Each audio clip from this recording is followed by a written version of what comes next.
1. 3 months later. "So, which one will it be?" Eve asked, peering at Ethelwyn through the glass case.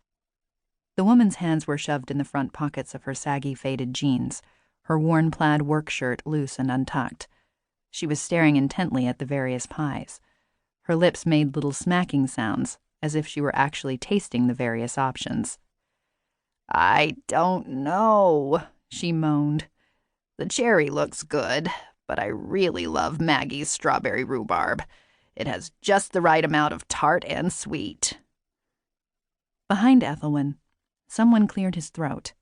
Eve glanced at the 50-something man sporting an expensive haircut and wearing a fawn-colored cashmere sweater over a button-down white shirt.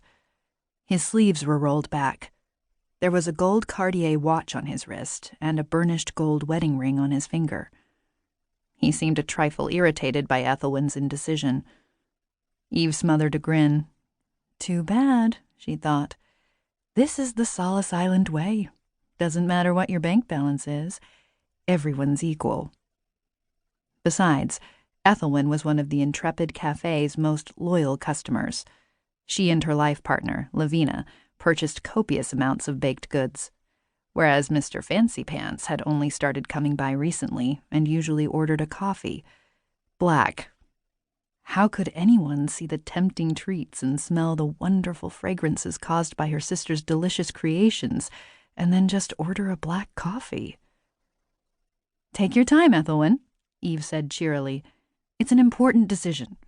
I'll start boxing up the rest of your order." She slid the glass door of the display cabinet shut with her hip as she rose. Then she turned to the back counter, where her sister Maggie was transferring pecan puff jam dot cookies from the cooling racks to a display platter.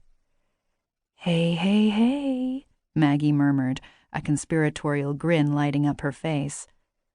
"What?" Eve said, placing a dozen chocolate cookies with caramel centers and a sprinkling of flaked sea salt on the top into a white bakery box.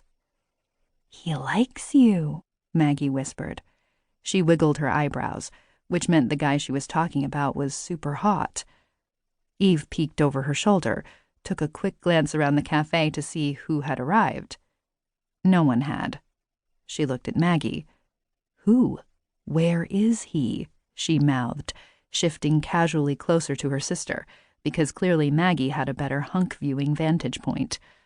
"Behind Ethelwyn," Maggie mouthed. "You should see the way he's looking at you, all hungry-like." The tendrils of hope and excitement deflated with a thump. "Ew," Eve said. "First of all, he's married." "He is?" Maggie looked disappointed. "Yup, ring on the finger. And second, even if he weren't," Eve wrapped the red and white string around the bakery box and secured it, "he's not my type." Maggie started to open her mouth. "At all," Eve said firmly. Maggie sighed. She looked so wistful. "I know." Eve reached over and wiped a smear of flour off her sister's cheek. "You're so happy and in love with Luke, and you want that for me." "Yeah," Maggie said with a rueful smile. "That about sums it up. Speaking of, Falling Ashes has a gig in Seattle next week. If you'd like to check the show out, it's on one of your days off." "Not going to happen," Eve said, cutting her off at the pass. "But you and Levi were such a cute couple.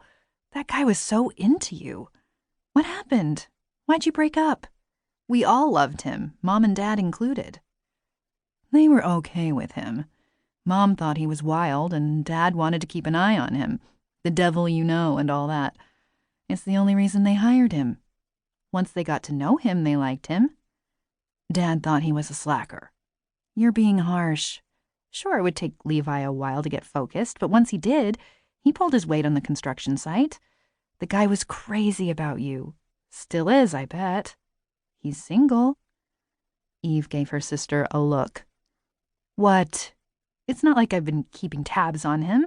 He sent me a friend request last week on Facebook. I was curious, so I glanced through his profile. "I'm going to be adventurous and take the cherry," Eve heard Ethelwyn's raspy voice declare from behind her. "Sounds like a plan, Ethelwyn," Eve said, turning around with a smile. "I'll box it up." She removed the homemade cherry pie with the lattice-work crust and fluted edges from the case.